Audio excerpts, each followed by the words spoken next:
ndabaramukije bakunzi muriko murakurikirana imbonesha kure BTV. Ni wa mwanya mwiza wo gukurikirana amakuru mu Kirundi twabateguriye. Mudukundire duhere kuri izi ngingo nkuru ziyagize. Ibice 90% vy'abarundi n'abarimyi ari naco catumye Uburundi bushira imbere ico gisata c'uburimyi. Nayo abakorera mu gisata c'imico kama n'akaranga baronkejwe impamyabushobozi n'umugambi PASAC inyuma y'inyigisho baronkejwe na Menya Media. Amakuru sayo gusa idonido mu kanya.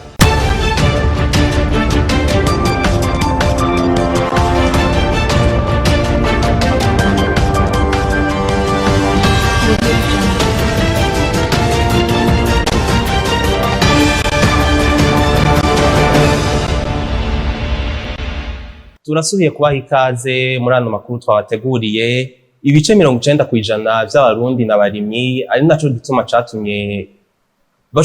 naco catumye Uburundi bushira imbere ico gisata c'uburimyi. Ivyo bishikirizwa n'umukuru w'igihugu aho yatanze ibiganiro ahari muri Leta Zunze Ubumwe za Amerika. Iyo ni inkuru twateguriwe na Arlette Mugisha. Mu nama umukuru w'igihugu c'Uburundi arimwo gihuza abakuru b'ibihugu bo muri Afrika na Perezida wa Leta Zunze Ubumwe za Amerika yarababajijwe ku bibazo bijanye n'uburimyi mu Burundi. Kuri ico kibazo akaba yishuye avuga ko abarundi barenga ibice 90% ari abarimyi, ari naco catumye bashira imbere umugambi w'uburimyi. Nous travaillons sur un principe que chaque bouche doit avoir à manger et chaque poche doit avoir de l'argent. Turiko turakorera ku ntumbero yuko umunwa wose woronka ico ufungura, umufuko uronke amafaranga. Kuki twatoye iyo ntumbero ifasha mu iterambere ry'uburimyi? Nuko Uburundi ari igihugu gisanzwe citaho ivy'uburimyi. Abarundi ubwabo bakunda uburimyi, ico gituma twahisemwo ico civugo kugira dutere intege abenegihugu biteho ico gisata c'uburimyi. Twaritabiriye twese kuja muri ico gisata. Mu mwaka w'2021 twarose umwimbu mwinshi w'ibigori gushikaho abenegihugu basaba leta ngo bereke isoko kuko umugambi bari bawutahuye.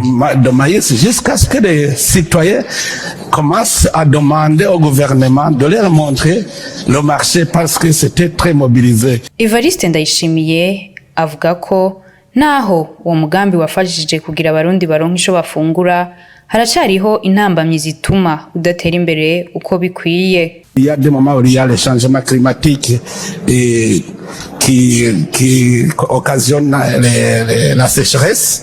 Hargihe haba ihindagurika ry'ibihe bigatuma umwimbu utagenda neza. Iyindi ntambamyi mu buryo bwo gushira muri ico gisata.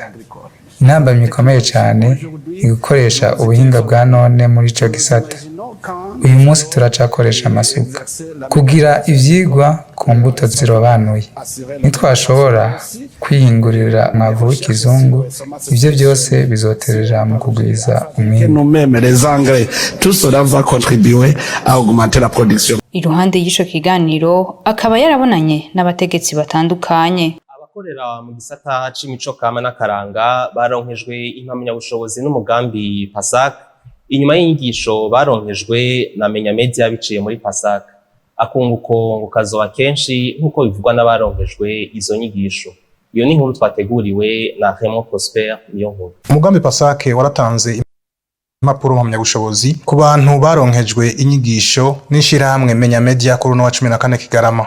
Armani Bitanga ajeje kumenyesha amakuru muri PASAC aramenyesha izo nyigisho izarizo. Inyigisho 10 zagiye zirakurikirana ni mu rukurikirane rw'inyigisho ishirahamwe Menya Media risanzwe ritanga muri umugambi PASAC.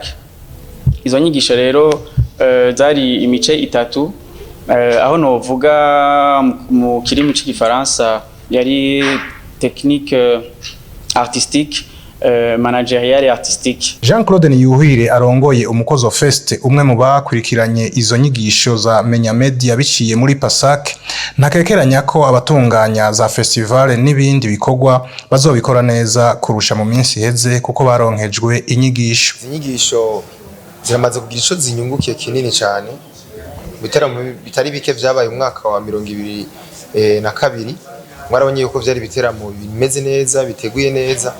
bivanye n'inyigisho twagiye turaronka muri PASAC tugiye turaja muri izi nyigisho. Ikindi naco twizeye tugiye gusumbirizaho kubitegura gusumba twitege kandi neza muri 2023 ubw'inyigisho twize tukamenya ukungene dushobora gutunganya ibiteramo tugatumira n'abandi ibihugu bitandukanye bakaza ngaha mu gihugu cy'u Burundi cyacu tukagira natwe intererano duterereye ku gihugu cyacu. Izo nyigisho zikaba zatunganijwe na Africalia, Menya Media na Disco biciye mu mugambi PASAC ufashwe mu mugongo n'ubumwe bwa Buraya. Abarongozi basaba igitsina abigeme kugira baronse ubuzi canke utundi turusho ngo vyica akazi bigateranya n'abakozi. Ivyo bivugwa na Apotre Ambassadeur Isidore Mbayahaga, umuyobozi mukuru wa Ukigo Onatu, yongera ahimiriza abarongozi mwe nabo guhindura ingendo. Tumukurikira. Bwa mbere uho ushobora kumuha ako kazi uvuze kubera muryamanye mugabo ugasanga umuhaye n'akazi kamurengeye, ugasanga nta capacity cyangwa ubushobozi afite bwako, we wakamuhaye kubera gusa mwumvikanye ko aguha igitsina canke aguha ruswa y'igitsina, mugabo ugasanga ucimushira muri poste kanaka adashoboye.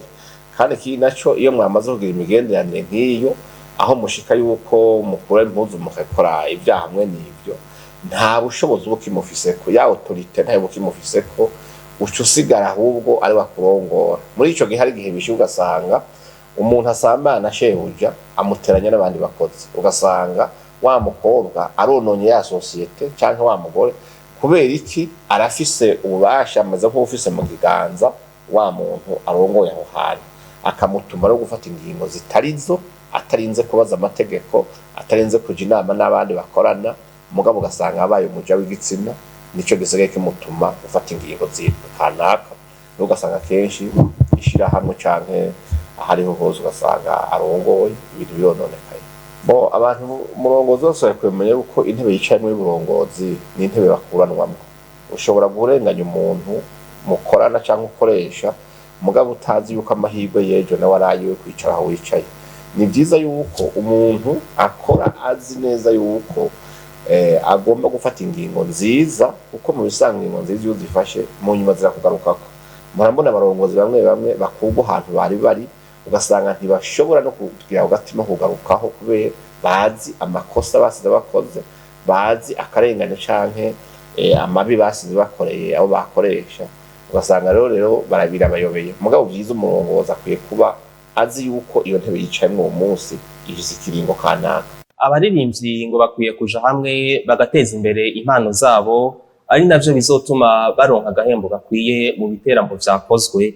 Ivyo bikavugwa na Bucumi Jackson azwi ku izina rya DJ Jackson, asanzwe ahagarikiye ibikorwa vy'umuririmbyi. Iyi ni inkuru twateguriwe na Ange Yahisa Nzeyimana. Abaririmbyi ba hano mu Burundi ntibatahura kumwe uburyo baronswa agahembo mu biteramo bakoze, nk'uko bishikirizwa na Nivyindavyi Emery azwi ku izina rya Emery San hamwe na Nzigamasabo Vianney benshi bazi kuri Vishu Love. Babaririmbyi b'Abarundi wabahaye miliyoni 3, 4, 5. Hariho ugusuzugura ibyo dukora, hariho kubona ko umuririmbyi w'umurundi ataratera imbere ukumva ko umuha amahera make, hama akacabaho na cyakintu cyo kwidoga ngo abaririmbyi cyo ntatera imbere.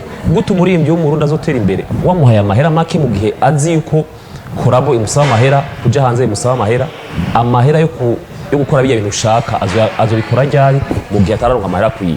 Nk'abantu mwe tuze turareka kwinjirira wateguye bwiteramo, sivyo? We nk'ubu mbwiye ko abo baririmbyi badatumigwa, none mwene igiteramo mwene amafaranga ni wafise uko yajera, ni wamenya ati jewe amafaranga yanje nshobora kuyaha umusazi, nshobora kuyaha umukobwa, nshobora kuyaha umuhungu, nuvuga ko we ni wavuga ati jewe shaka ibintu vyanje bigenda gutya. Nayo Bucumi Jackson benshi bazi kuri DJ Jackson, umwe mu bahagarariye ibikorwa vy'umuririmbyi, avuga ko abaririmbyi bakwiye kuja hamwe mu gihe bashaka gukora akazi kinyamwuga. Ashaka gukora akazi kinyamwuga kubusanzwe nibo barafise imbugita ku kirindi. Ivyo d'abord bategerezwa kubimenya, ils doivent être conscients y'ivyo bintu. Ikintu ndiko ndahamagarira aujourd'hui abaririmbyi ni ivyo kwitaba akamo kama groupement yaho bashobora guhuza ivyimviro, donc bashobora guhuriza ivyimviro. Ashaka kuvuga akarorero kaza Amicale des Musiciens. abo baririmbyi bagahamagara bagenzi babo gukora cane no guhagararira impano yabo. Ihagarare ko mu mwanya ufise hit gerageza guha amahera akwiye ku buryo ejo 6 rizahera uzovuga ati cyagihe nari ku mwanya narose amahera ya afasha kubaho buno buzima. Widoga reka kwidoga ahubwo gwiza ibikorwa urabe ko bitazoshoboka. Ivyo biruko mu gihe abaririmbyi benshi batakira neza ko gahembo bivuye ku banyamahanga batumigwa bakaronswa menshi gusumvya. Ni kuri no nkuru duciye turangiriza ko amakuru twari twabateguriye. Reka dushimire mwebwe mwese mwariko muradukurikirana, dushimire abadufashije kuyatororokanya, dushimire uwarayahagarikiye Raymond Prosper Niyonkuru n'abari mu buhinga bw'ivyuma Nduwimana Jean Claude. Muwandanye muryoherwa n'ibiganiro vya BTV Burundi. Amahoro y'Imana abane namwe.